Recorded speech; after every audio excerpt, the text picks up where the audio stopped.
Quisiera presentar primero nuestro presidium. El ingeniero Francisco Javier Espinosa, rector de la Universidad Internacional.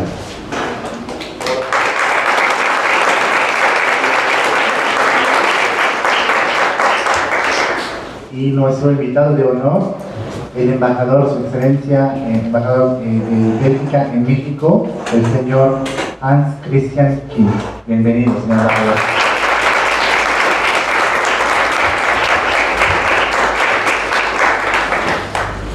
Antes que el embajador nos obsequie su conferencia, vamos a proceder a la firma de 2 convenios con instituciones belgas, académicas, universidades.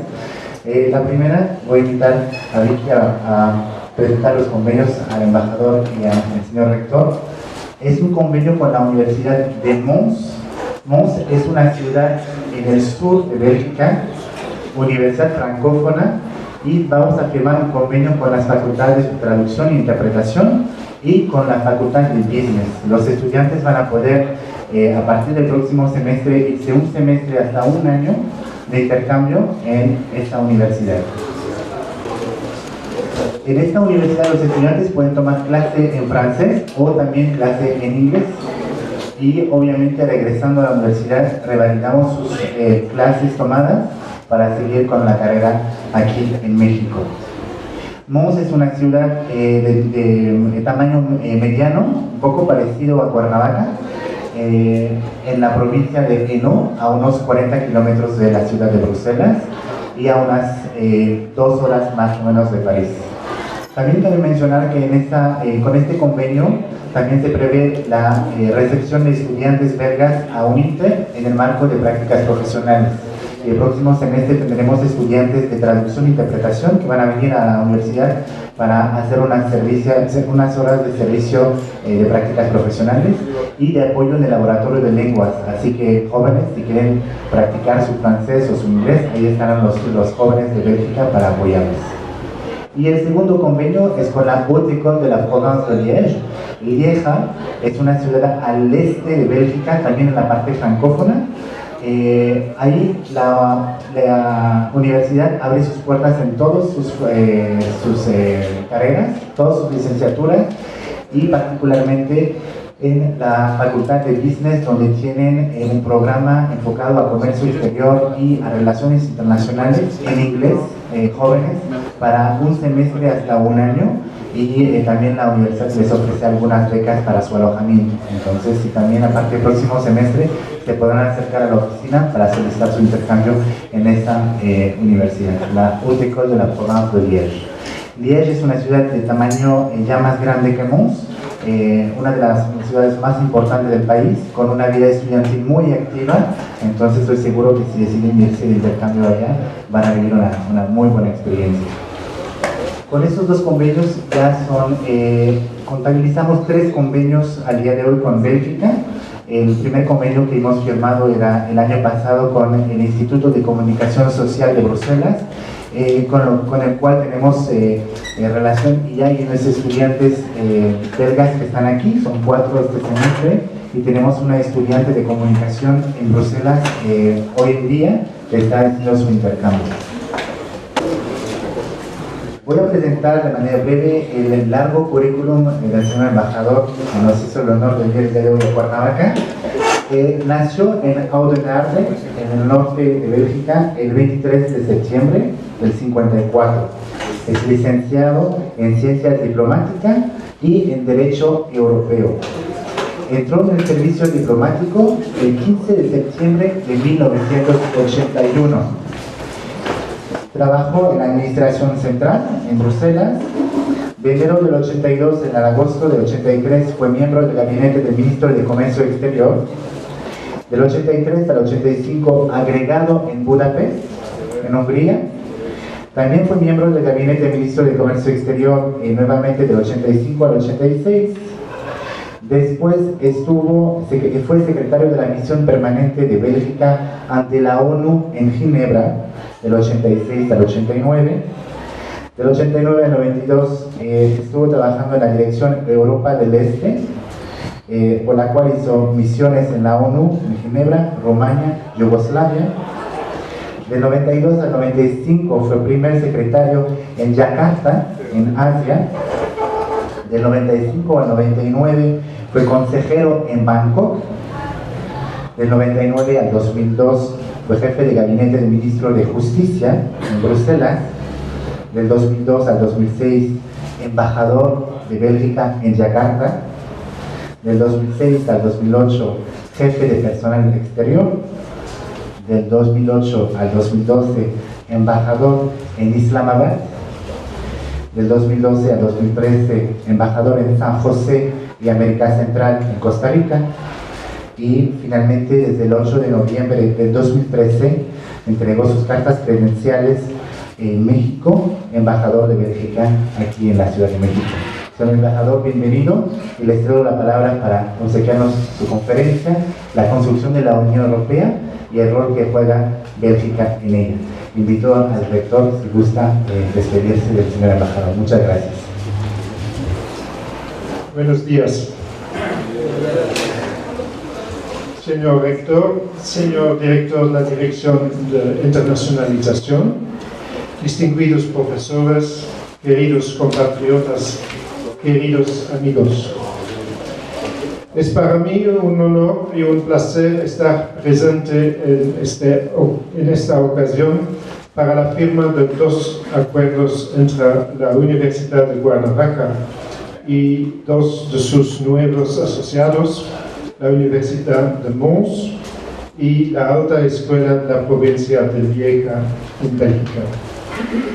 Me pidieron que me expresara sobre un tema de importancia para Bélgica y elegí decir unas palabras sobre la contribución de mi país en el proceso de la construcción europea y la importancia de lo que la Unión Europea representa para mi país. Empezaré con los orígenes de la Unión Europea. Bélgica, junto con los países de Alemania Occidental, Francia, Italia, Luxemburgo y los Países Bajos, es uno de los estados miembros fundadores de la actual Unión Europea.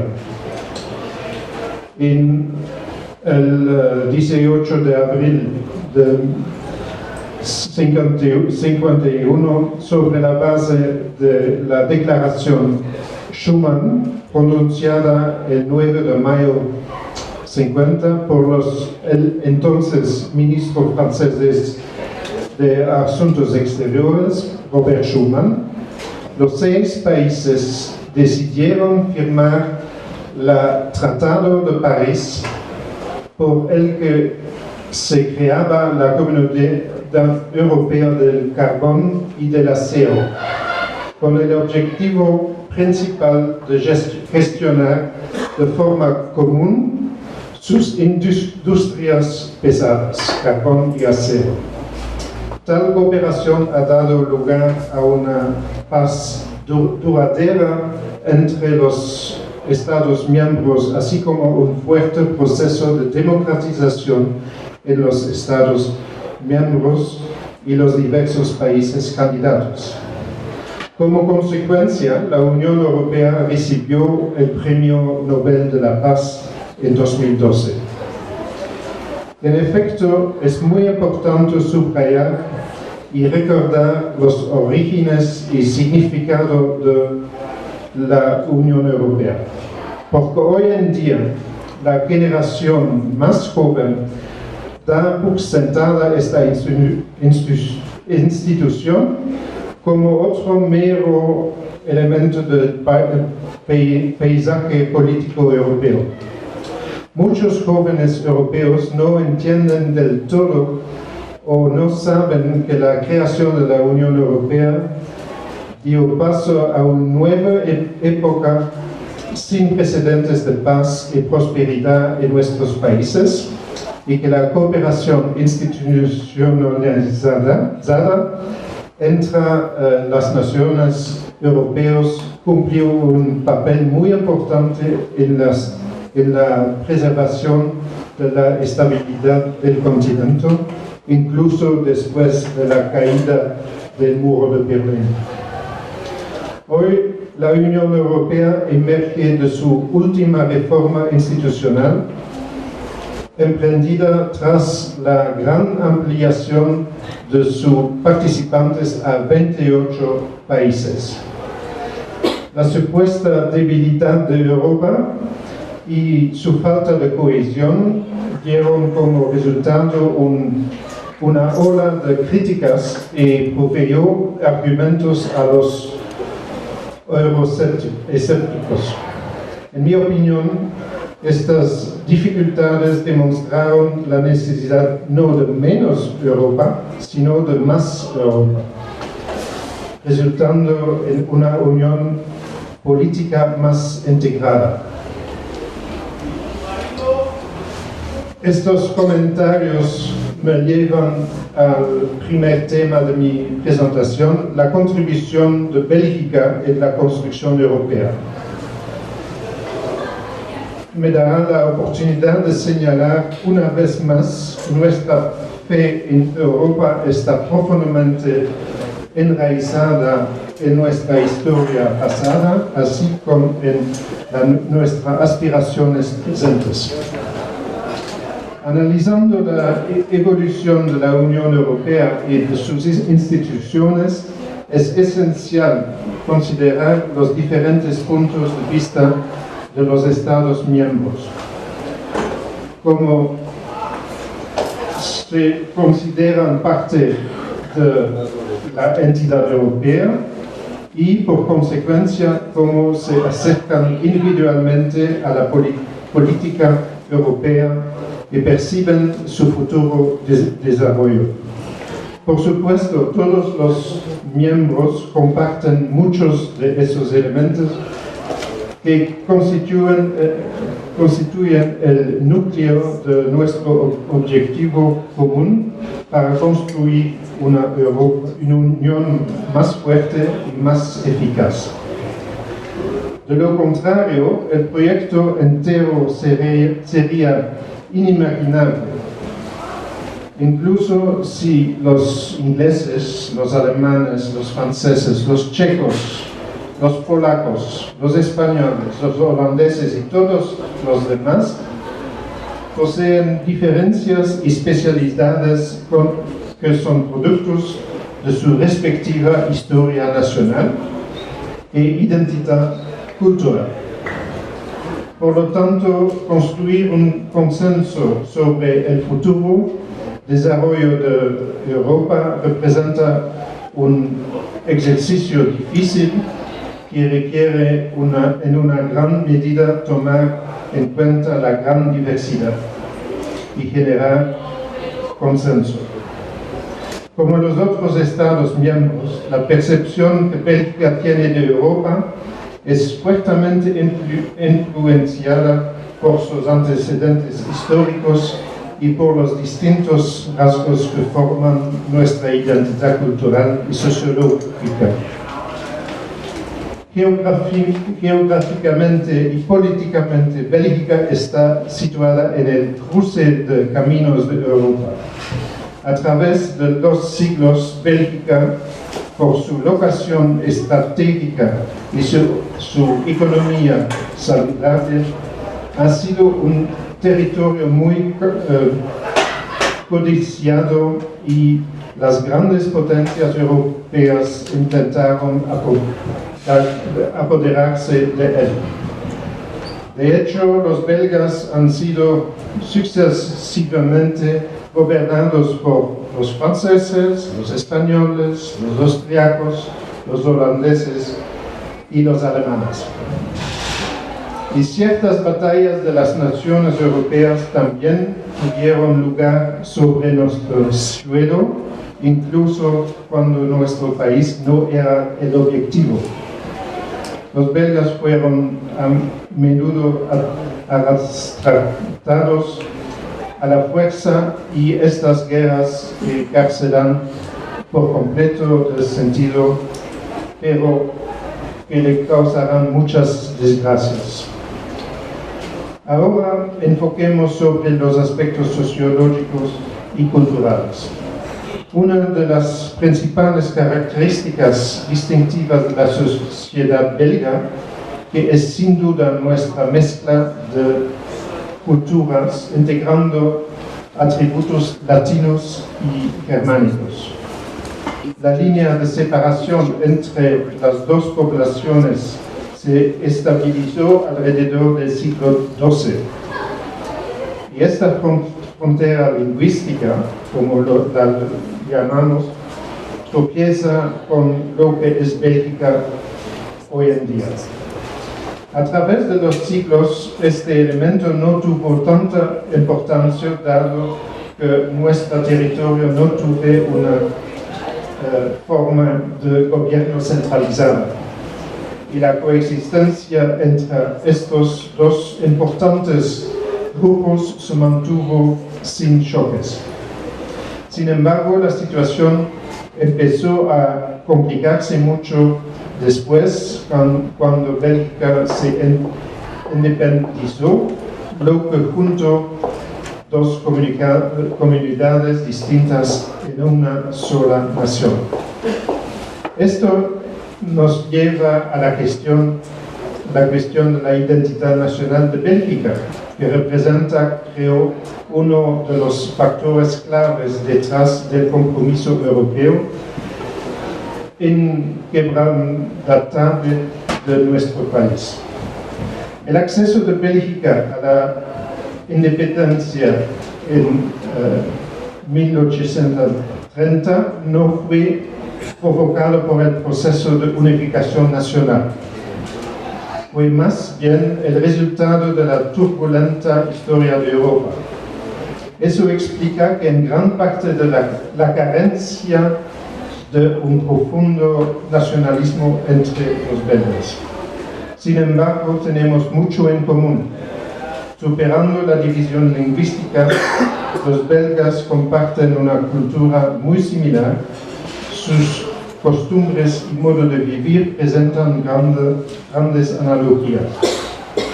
No obstante, la evolución sociopolítica del país mantuvo una sociedad dividida entre el porcentaje de flamencos de idioma neerlandés en Flandes, en el norte, y los valones de idioma francés en el sur. Desde el año 70, un proceso gradual de descentralización llevó a la creación de un Estado federal que se compone de comunidades, una por cada grupo lingüístico y regiones. Las comunidades tienen competencia en materia cultural, educacional y los asuntos sociales. Por otra parte, las regiones son responsables en materia de economía, infraestructuras, protección del medio ambiente, etc. El modelo belga de consenso y de cooperación casi se convirtió en su marca de fábrica. A menudo se refieren a Bélgica como ejemplo de cohabitación pacífica. También destaca por su énfasis, su autonomía cultural en el interior de un mismo país. Los belgas se forjaron una reputación estabilizada y en un talento reconocido en la elaboración de programas viables para dirigir sociedades complejas y multiculturales, tomando en cuenta los intereses de todas las partes, lo cual es precisamente uno de los elementos fundadores que constituye el cemento de la Unión Europea. Como he indicado anteriormente, en abril de 1951, 6 países firmaron un contrato para dirigir sus industrias pesadas, carbón y acero, bajo acuerdos comunes. En 57, cuando los mismos países decidieron de ampliar la cooperación a otros sectores económicos, los tratados constitutivos de la Comunidad Económica Europea y de la Comunidad Europea de la Energía Atómica se firmaron con el objetivo de promover la libre circulación de bienes, servicios y personas. Desde entonces, Bélgica ha promovido el desarrollo, la integración y la profundización de la Unión Europea. Generalmente, el pensamiento europeo recibió el apoyo de los grandes partidos políticos y la sociedad de su conjunto, tanto en el pasado como en el presente. La historia de la Unión Europea ha conocido varios actores claves de nacionalidad de Bélgica, como Paul-Henri Spaak, uno de los padres fundadores de la Unión Europea, el comisario europeo de comercio Karel de Gucht, el presidente actual del Consejo Europeo, Herman Van Rompuy, o el candidato de la Alianza de los Liberales y Demócratas por Europa para la presidencia de la Comisión Europea, Guy Verhofstadt. Y no olvidamos una dama importante, Marguerite de Riemark-Rigaud, una de las primeras mujeres asambleístas en la historia del actual Parlamento Europeo, la entonces Asamblea Parlamentaria. Bruselas, la capital de Bélgica, es la de facto capital de la Unión Europea, en donde varias instituciones europeas como la Comisión Europea, el Consejo Europeo o el Consejo de la Unión Europea tienen su sede principal. Además, a pesar de la división de las actividades del Parlamento Europeo en 3 ciudades, Bruselas es una de las más importantes sedes de uno de los parlamentos más grandes del mundo. Tal presencia y importancia institucionales no solo resultaron en varias visitas de alto nivel, sino también en el empleo directo e indirecto de miles de personas como los funcionarios europeos, periodistas, representantes de empresas, lobbyistas, representaciones de embajadas ante la Unión Europea, etc. Decenas de miles de funcionarios europeos trabajan y viven en Bruselas y sus alrededores. La presencia de los actores europeos en Bruselas da lugar a una ciudad europea y internacional caracterizada por una diversidad lingüística.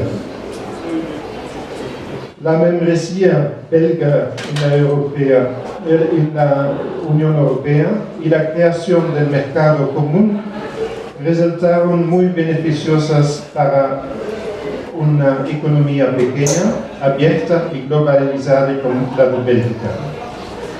La creación de empleo y el desarrollo económico en general, el aumento del comercio internacional y las inversiones en extranjeros directas debido a la circulación de las 4 libertades: bienes, servicios, personas y capital, y un clima de inversión más atractivo. Tales libertades no solo facilitaron el comercio europeo, sino también el turismo.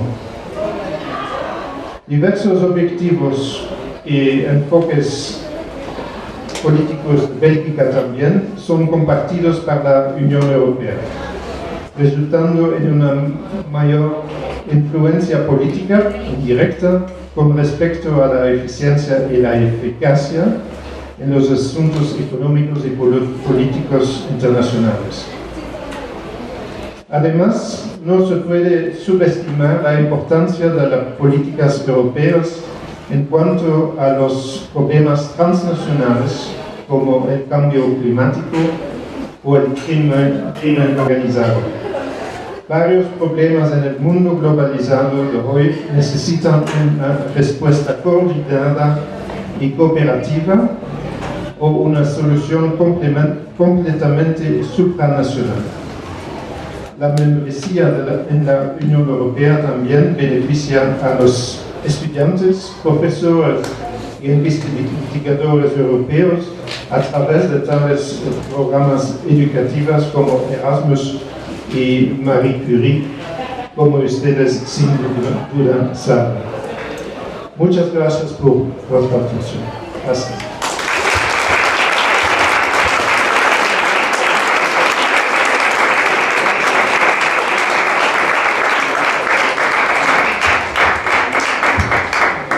Muchas gracias, señor embajador. Seguro gracias a su conferencia los estudiantes pudieron entender un poco mejor como un país como Bélgica, tan chiquito, pero que ha hecho muchas grandes cosas para esta construcción de la Unión Europea, que fue un proyecto también de paz, que no hay que olvidarlo, después de la Segunda Guerra Mundial y hasta el día de hoy tantos desafíos globales que están enfrentando la Unión Europea. Quisiera pasar a una sesión de preguntas y respuestas, jóvenes. Je suis Alexandre, étudiant de relations internationales. Je voulais vous demander quelle est la posture de la Belgique vis-à-vis de l'inclusion de l'Ukraine dans l'Union européenne. El joven preguntaba al señor embajador cuál era la postura de Bélgica frente a la posible integración de Ucrania en la Unión Europea. Esta era su pregunta en francés. Pasamos el micrófono para una segunda pregunta. Señor embajador, bienvenido a la universidad. Para nosotros es un placer escucharlo y siempre, bueno, es una verdadera oportunidad, una personalidad como usted, europeo, nos venga a comentar cuestiones tan relevantes como el rol que juega Bélgica en el concierto mundial y en el concierto europeo. Yo soy profesor de la carrera de Relaciones Internacionales y doy la clase de escenario regional europeo. Por lo tanto, para mí es de particular importancia hacerle algunas preguntillas que a lo mejor podrían incomodarlo, pero espero que yo estoy segurísimo que usted nos va a ilustrar en este sentido.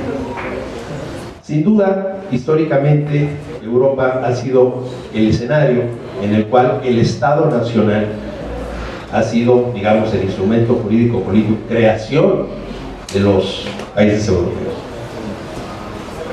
Y en la década del 70, 80 del siglo pasado, hubo una corriente del pensamiento económico neoliberal que de alguna manera decretó para las cuestiones económicas el fin del Estado Nacional, dejando pasar el famoso laissez-faire de la economía, pensando en que se iban a romper las fronteras nacionales y se iba a llevar un proceso de transnacionalización de las economías de una manera más rápida, que fue precisamente lo que dio origen a la idea central, usted lo mencionó de alguna manera, ¿verdad?, de las industrias del carbón y del acero, a una mayor transacción de las economías económicas.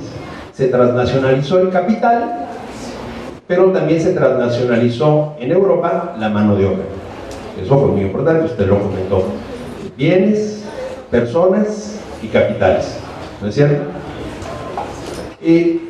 A mí me surge, esta es la pregunta, a mí me surge una pequeña duda, una inquietud intelectual, digamos, que ante proyectos tan interesantes como la construcción de la Comunidad Económica Europea y la Unión Europea, son dos cosas diferentes. ¿Cuál sería la autonomía o la heteronomía del Estado Nacional, en este caso de Bélgica, ante la propuesta de una organización de carácter supranacional?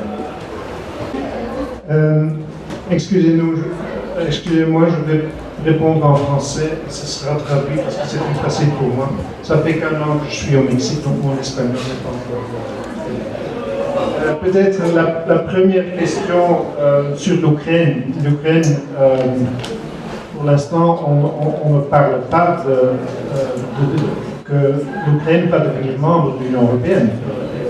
Pour l'instant, l'Europe voulait un accord d'association avec l'Ukraine. Au moment de la signature de cet accord qui était prévu, la Russie n'était pas d'accord, donc a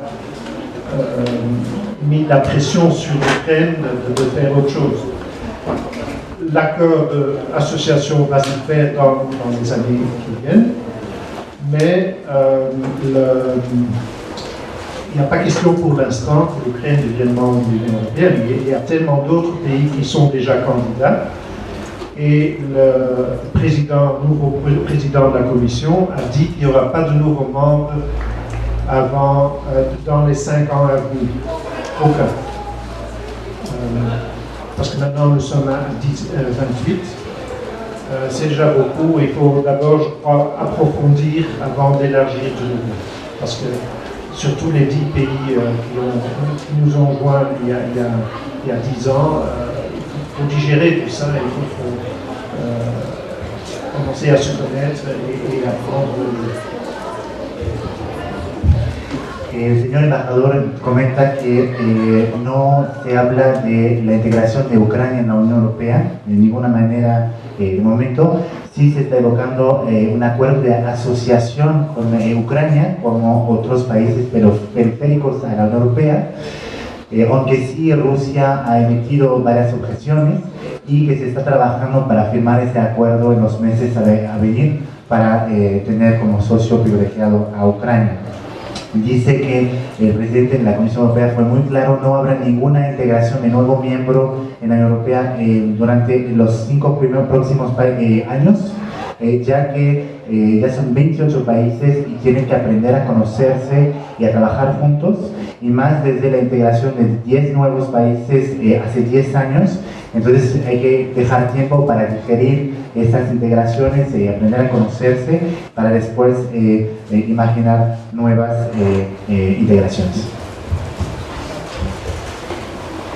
Maintenant, la pregunta técnica y importante, creo que es importante.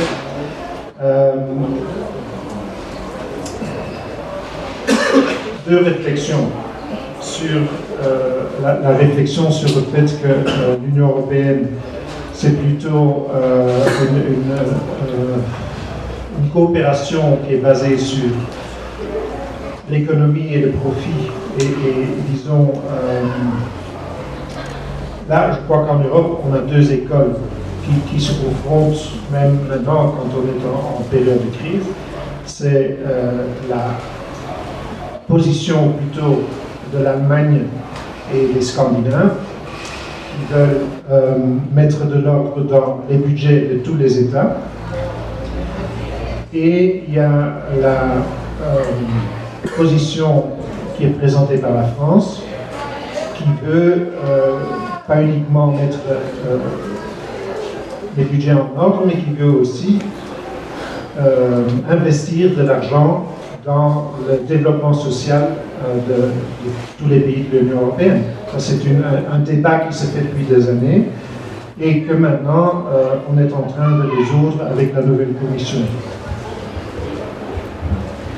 Dice el señor embajador que hay obviamente esta idea de la Unión Europea construida sobre la cooperación para el desarrollo económico y pues ganancias económicas, pero que hay dos escuelas, dos vertientes. De un lado tenemos Alemania y los países escandinavos, los países nórdicos, Dinamarca, en Finlandia, Suecia, que quieren mayor injerencia en los asuntos de presupuestos nacionales, entonces realmente elevar este poder supranacional, contra la posición francesa más enfocada a lo social, que quiere la integración económica, una mayor integración económica, pero no olvidar este aspecto social. Es un debate que se está llevando a cabo desde años y que todavía no están resueltos.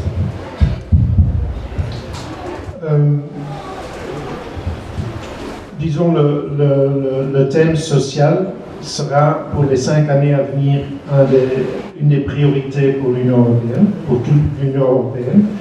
Et là, je dois dire, la personne qui devra réaliser ça, c'est une Belge qui est la commissaire pour tout le social. Donc c'est Marianne Thyssen qui va suivre ce débat. Et c'est un débat qui vient à son temps. Comme vous dites correctement, le début c'était surtout, les 30 dernières années, c'était surtout l'économie. Et maintenant on va se focaliser sur le social. Y dice el señor embajador que efectivamente desde 30 años estamos hablando en la Unión Europea, el motor es la economía, pero que de hecho va a ser el papel de una belga, Marianne Thyssen, que va a ser comisaria para los asuntos sociales, que va a tener que llevar a cabo este debate y realmente integrar la visión social en la integración europea. Maintenant la question sur quel est le rôle encore des pays nationaux dans cette organisation supranationale. Il y a beaucoup de supranationales à tous les niveaux.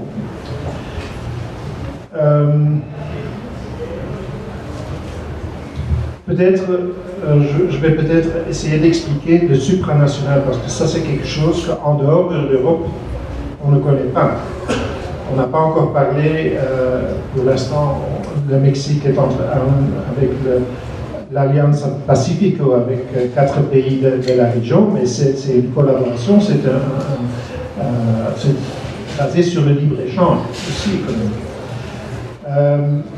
Ils ont essayé de copier l'Union européenne en Asie du Sud-Est avec l'ASEAN, mais là aussi, aucun des pays est prêt à donner des pouvoirs à un secrétariat, à un autre pays, toute forme. Ils n'ont pas réussi, ils ont réussi à travailler ensemble, mais on ne peut pas comparer ça à l'Union européenne. Je crois que ça c'est quelque chose de typiquement européen qui sera difficile a copier. El señor embajador plantea la pregunta efectivamente de reflexionar sobre el papel de los países, los estados nacionales frente a ese supranacional, y que es un ejemplo único la Unión Europea, que no existe en ninguna otra parte. Entonces serviría de pensar en qué es lo supranacional. Fuera de Europa no existe. México hizo un intento de copiar un poco el modelo europeo con la Alianza del Pacífico, con esos 3 otros países latinos que son Chile, Perú y Colombia, pero al final es más una colaboración para acuerdos de libre comercio y no tanto integración como la Unión Europea. Y también hubo un caso de la ASEAN, que son los países de Asia del Este, que también intentaron asociarse, integrarse, pero ningún país está dispuesto a dejar que algún organismo ajeno llegue a ingerir en los asuntos nacionales. Mais donc, en Europe on fait ça depuis plus de 50 ans. Le rôle du pays national est assuré dans le comité des ministres, le Conseil européen. Chaque pays doit être d'accord pour imposer des changements dans les règles. Maintenant, dans beaucoup de règles techniques, c'est déjà l'Europe qui décide. Mais l'Europe décide à travers le comité des ministres. Donc tous les pays, les 28 pays, ont une voix. Donc c'est vraiment un pays ne va jamais s'engager s'il n'est pas convaincu de l'importance. Ce qui nous amène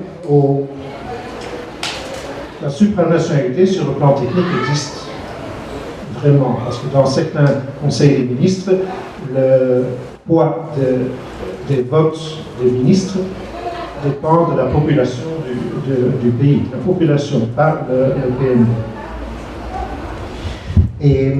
Dice que esta integración la Unión Europea lo está trabajando desde más de 50 años, ese paralelo nacional, supranacional, y que en el Consejo Europeo hay un comité de ministros donde cada uno tiene un voto y tienen que ponerse de acuerdo para imponer una medida europea. Y efectivamente se han vuelto las medidas muy técnicas, pero un país si no está de acuerdo no tiene que involucrarse y puede expresar su desacuerdo. Pero también algunos comités de ministros, dentro de las competencias, tienen votos dependiendo de la población. Un país más poblado tendrá más votos, entonces ahí también hay juegos de poder, ¿no? Ceci, naturellement, pour ce qui se passe à l'intérieur de l'Union européenne, c'est bien organisé. Je dois dire, quand vous entendez parler de l'Union européenne en politique étrangère, ça c'est encore plus difficile. Et ça, c'est là, les pays nationaux veulent toujours jouer leur rôle. Ils ont leur rôle, comme j'ai dit tout à l'heure, leur rôle historique dans le monde, et ils veulent le garder. On a des membres de l'Union européenne qui ont des armes atomiques, et il y en a qui n'en ont pas. Et c'est surtout sur le commerce, sur la politique extérieure qu'il y a des problèmes. Disons, c'est difficile de trouver un consensus, ce qui naturellement ne nous permet pas de réagir tout de suite à des événements en dehors de l'Union européenne. Dice que por ese lado supranacional técnico, la Unión Europea está muy bien organizada, pero ahí donde lo supranacional entra en conflicto con lo nacional es la política exterior. Que la Unión Europea no ha logrado tener una política exterior común porque cada país quiere mantener su particularidad, por ejemplo con el tema de las armas atómicas, que países unos quieren y otros no, algunos tienen alianzas y amistades con algunos países y otros no, entonces no se han podido llegar a un consenso europeo sobre la política exterior, lo que explica que la Unión Europea finalmente tarda muchas veces en reaccionar sobre eventos que pueden suceder en nivel internacional. Peut-être je vais ici toucher à disons, le problème de l'Europe et toutes les règles qui sont adoptées par les pays membres. Il y a naturellement il y a de plus en plus il y a des membres qui se posent des questions, qui disent est-ce que c'est vraiment, est-ce qu'il faut encore aller devant? Le grand exemple, c'est naturellement le Royaume-Uni. Le Royaume-Uni qui se donne le droit de opt-out de plusieurs règlements. Le Royaume-Uni n'est pas membre de l'euro. Le Royaume-Uni n'est pas membre du système de visa Schengen, etc., etc. Même ça va loin maintenant parce qu'il y a disons, un parti en Angleterre qui est vraiment europhobe et le Premier ministre de Grande-Bretagne a promis un référendum sur l'Europe en 2017. On ne sait pas ce qui va se passer, mais là, on a maintenant de plus en plus une Europe à plusieurs vitesses. Il y a vraiment ceux qui sont membres de l'euro, c'est 19 ou 20 pays maintenant, et les autres qui parfois demandent des exceptions, comme le Danemark, comme l'Irlande, mais surtout comme le Royaume-Uni. Dice que el problema actual de la Unión Europea es que los países se están preguntando cada vez más qué tanto hay que seguir ese proceso de integración o si hay que pararle.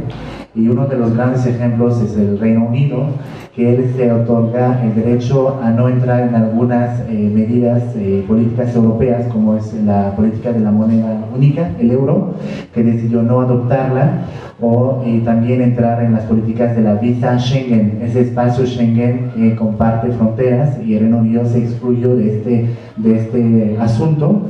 Y incluso en Reino Unido hay ahorita un partido eurofóbico, diríamos así, que está en contra de la integración europea, y tanto que está fuera de que el primer ministro británico se comprometió a organizar un referéndum en el 2017 sobre una posible salida del Reino Unido de la Unión Europea. Entonces ahí están las grandes preguntas y dudas para el futuro, tendremos que esperar hasta el 2017. Pero finalmente los países pueden decidir qué tanto quieren estar avanzando con el proyecto europeo, y por eso hay países que avanzan más rápidos que otros. El embajador comentaba que 19, 20 países tienen la moneda única al día de hoy, sobre 28, pero hay países como Dinamarca, como Irlanda y más que nada el Reino Unido que pues se echan un poco para atrás del proceso de integración. Peut-être une dernière remarque sur l'Europe et la façon dont les pays voient l'Europe. Maintenant, de plus en plus, donc, les peuples des pays ont élu leurs membres du Parlement européen. Le Parlement européen devient de plus en plus puissant parce que la plupart des grandes décisions doivent se faire avec l'accord du Parlement. Et là, il y a eu un problème psychologique dans tous les pays, dans mon pays, en France, en Allemagne, partout. C'est que nos hommes politiques disent s'il y a quelque chose qui est bon, qui est bien fait, ils disent toujours c'est nous qui l'avons fait. Quand il y a quelque chose qui va mal, c'est l'Europe. Ils ont dit ça pendant 20 ans au moins, et donc avec la conséquence que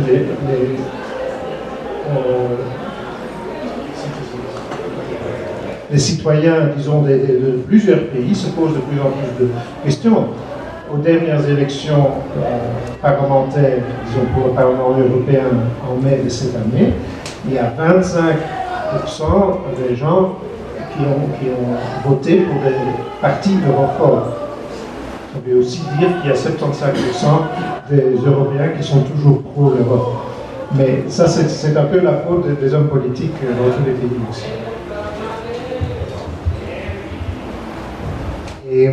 Dice también que un comentario, una observación sobre cómo la Unión Europea se ve y cómo los ciudadanos europeos ven la integración europea y la Unión Europea.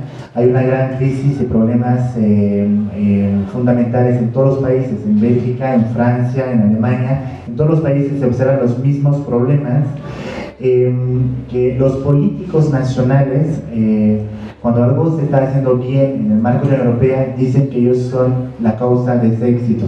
Entonces dicen, nosotros lo hicimos bien, los políticos del país, pero cuando algo va mal, pues damos la culpabilidad a la Unión Europea. Y es un discurso que se está llevando a cabo desde más de 20 años. Entonces ahorita estamos viendo muchos ciudadanos europeos que se cuestionan sobre ese proyecto de integración, si realmente es bueno o no, por ese discurso político que se está llevando a cabo desde más de 20 años. Y comentaba el señor embajador que ahorita el Parlamento Europeo está cada vez más fuerte, porque muchas decisiones tienen que pasar por el Parlamento Europeo, y este año, en mayo del 2014, se llevó a cabo las elecciones del Parlamento Europeo y 25%, o sea, una persona de 4 que ha votado en Europa, votó por un partido que está en contra del proyecto europeo. Significa que quedan 75 a favor, el proyecto sigue, pero sí se está viendo esta crisis de identidad o de entendimiento hacia lo que es la Unión Europea por parte de los propios ciudadanos europeos. Lo que pasa es que es una verdadera oportunidad tener al señor embajador, representante europeo, que nos hable de estas cuestiones tan importantes que tienen que ver con el Estado Nacional, ¿sí? Ironía del destino, señor embajador, que siendo Gran Bretaña, el Reino Unido, uno de los pioneros en la cuestión de empujar para todo el mundo la economía neoliberal, una de sus grandes representantes hace ya algunos años, que fue la dama de hierro Margaret Thatcher, hoy por hoy sea la que siempre regresa a su histórica posición en materia de política exterior aislacionista. No es casual que una remanencia del imperio le esté dictando hoy por hoy a los lores que se detengan, que se abstengan de entrar en una dinámica de una economía europea que, digamos, a la luz de los acontecimientos de Ucrania, pues resulta lo más fácil de decir dudosa, ¿no? Entonces, Yo le quiero hacer una pregunta de esas que se hacen en los concursos de la televisión, señor embajador. De sí o no, ¿no? Para no quitarle mucho su tiempo. ¿Usted estaría dispuesto, de acuerdo a su amplia experiencia en Europa como embajador en la diplomacia, a decretar el estado de muerte del Estado Nacional ante el embate de alguna posibilidad de una organización de carácter supranacional? Hola, buenos días, señor embajador.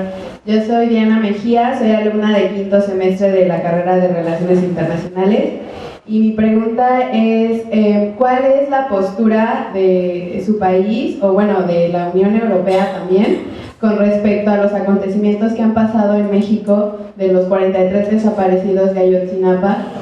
Y, o sea, porque más que nada económicamente afecta bastante a nuestro país y creo que la Unión Europea ya ha tomado medidas drásticas con respecto a ese problema, entonces me gustaría saber cuál es su postura.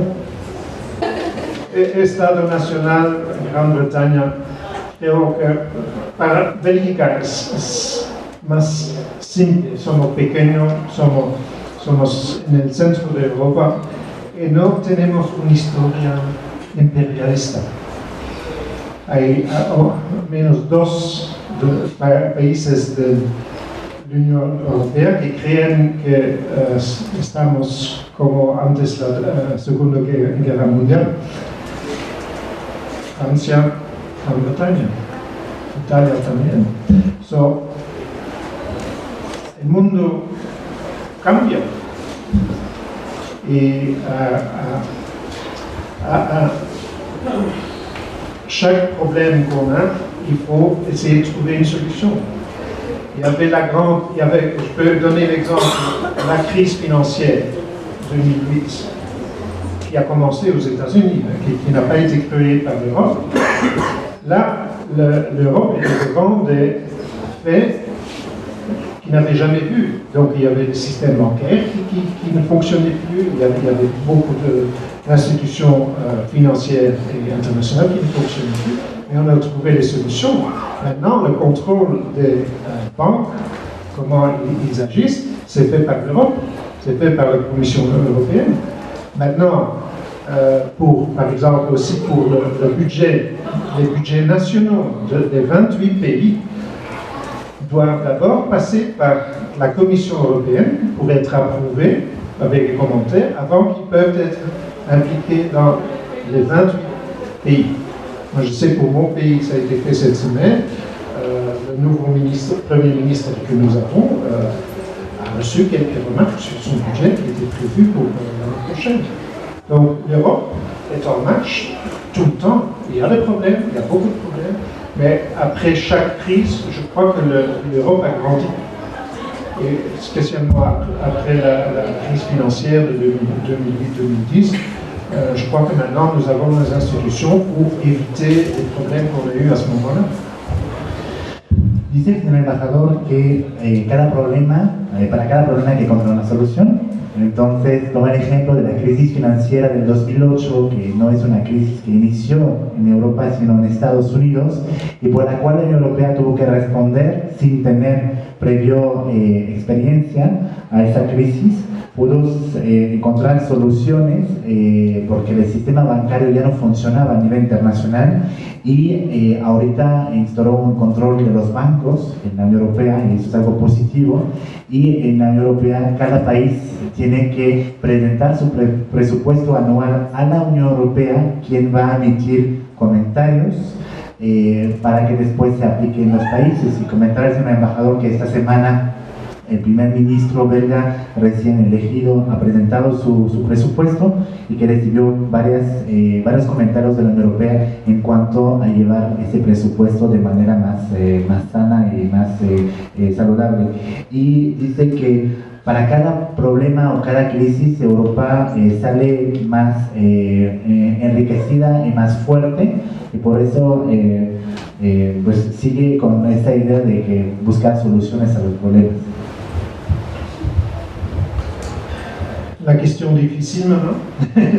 C'est pas difficile, mais la réaction de l'Europe en ce qui s'est passé il y a 2 mois ici au Mexique. Je crois que la réaction était à 3 niveaux. Je crois que tout de suite, presque tout de suite, on a réagi un peu plus vite que le président ici pour dire que oui, c'était déplorable ce qui s'est passé. Et ça, c'était une déclaration des ambassadeurs de l'Union européenne ici, au Mexico. Deuxièmement, il y a eu une réaction du Parlement européen. Où il y a eu plusieurs résolutions pour traiter ce problème. L'extrême, c'était une proposition des Verts qui disait qu'on devait couper toutes les relations avec le Mexique, surtout parce qu'on est en train de renégocier l'accord stratégique avec le Mexique. Donc eux, ils voulaient suspendre ça. Le Parlement a été sage, n'a pas fait ça, a adopté une résolution qui condamne ce qui s'est passé et qui se dit que l'Europe est prête à aider où il peut. Parce que naturellement, tout ce qui se passe ici au Mexique, de notre point de vue, c'est un problème d'état de droit. Et le problème d'état de droit, ça ne se solutionne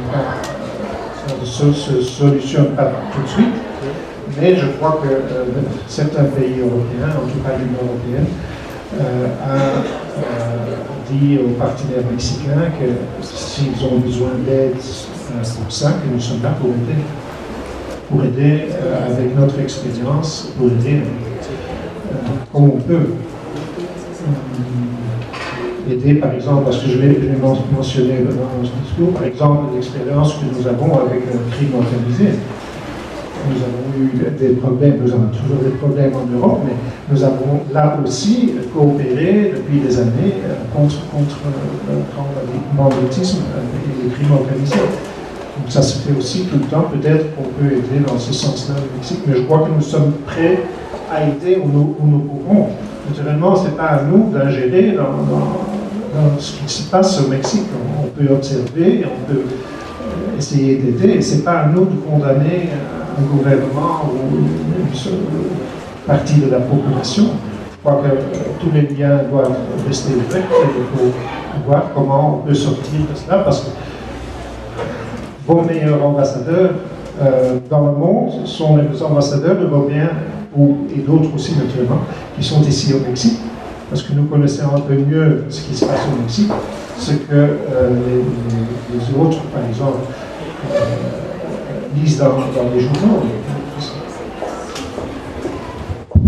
Dice el señor embajador que sobre los acontecimientos de hace un poquito más de 2 meses, la reacción de Europa se hizo a 2 niveles. Primero, la Unión Europea reaccionó más rápido que el propio presidente mexicano sobre los hechos a través de sus embajadores presentes aquí, condenando lo sucedido con los estudiantes. Y también a nivel del Parlamento Europeo hubo propuestas de resoluciones en el Parlamento Europeo. La más extrema fue por el Partido Ecológico Los Verdes, el consorcio de los partidos verdes, que proponían suspender las negociaciones para reconducir la Alianza Estratégica Unión Europea-México.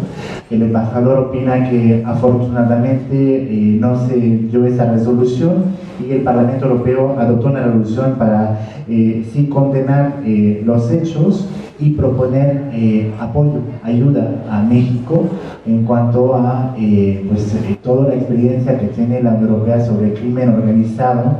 Obviamente depende de México a solicitarla, porque el señor embajador recuerda que no podemos, la Unión Europea no puede ingerir en los asuntos de un país ajeno y tampoco condenar de manera tan drástica su forma de gobernar o su Estado de Derecho, como tampoco criticar o condenar la propia población. Entonces ahí los embajadores tienen que ser muy, vaya la expresión, diplomáticos y proponer apoyo. La Unión Europea está ahí para buscar soluciones, lo que recordó el señor embajador.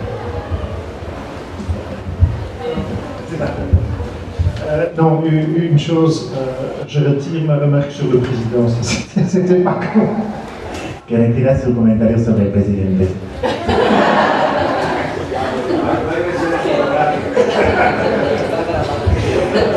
Bien, pues veo que estamos en tiempo. ¿Una última pregunta? ¿Sí? ¿Última pregunta? Que sea breve, por favor.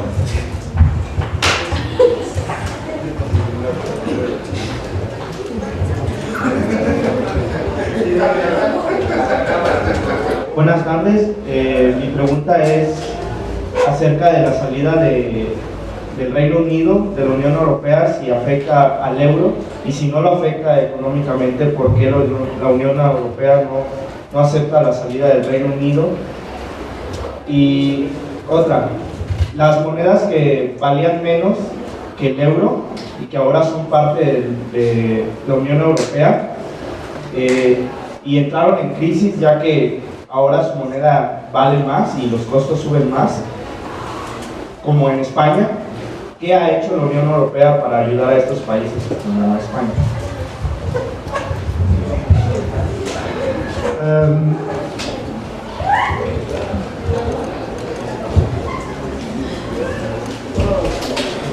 Oui, pour la Grande-Bretagne et le rôle de la Grande-Bretagne,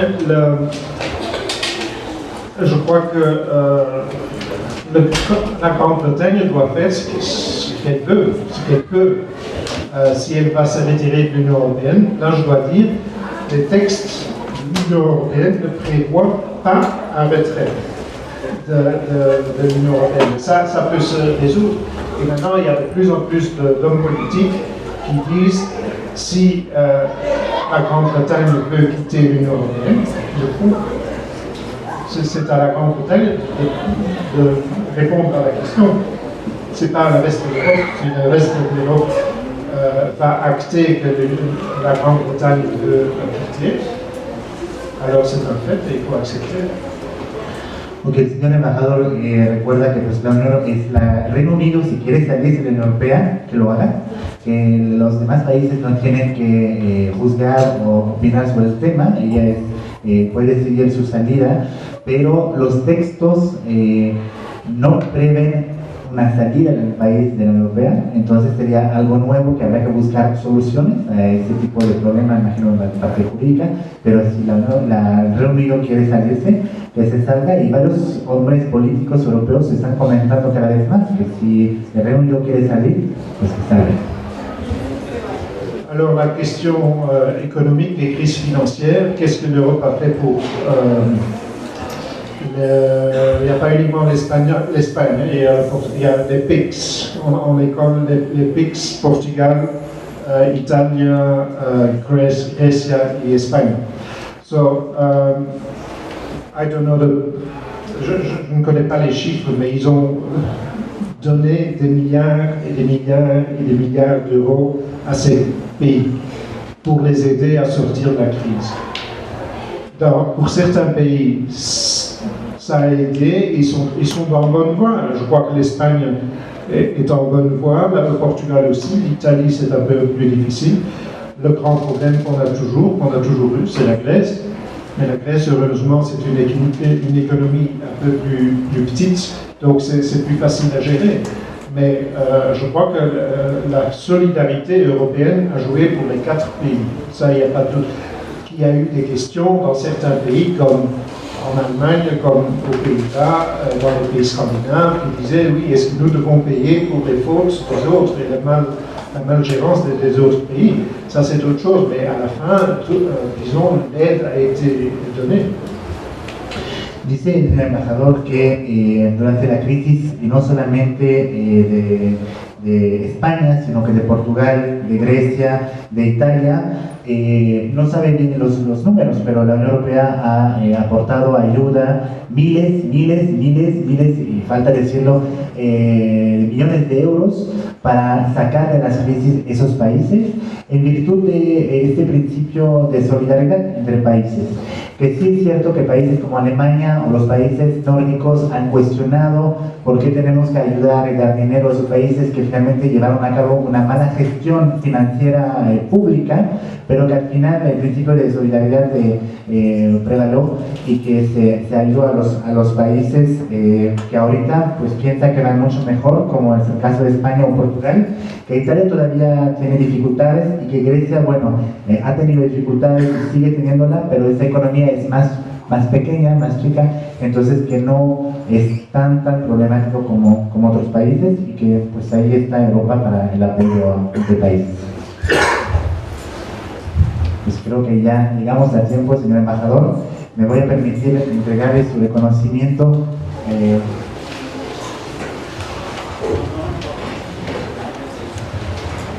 Gracias.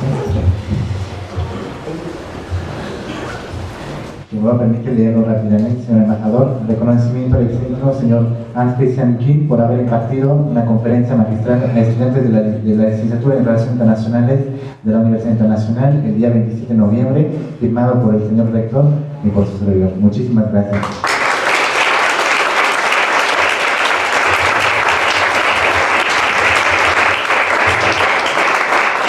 Y como es la segunda visita que hace el señor embajador a Cuernavaca, espero que no sea la última, me permito obsequiarle un libro de Cuernavaca para que les comente de regresar. Muchas gracias.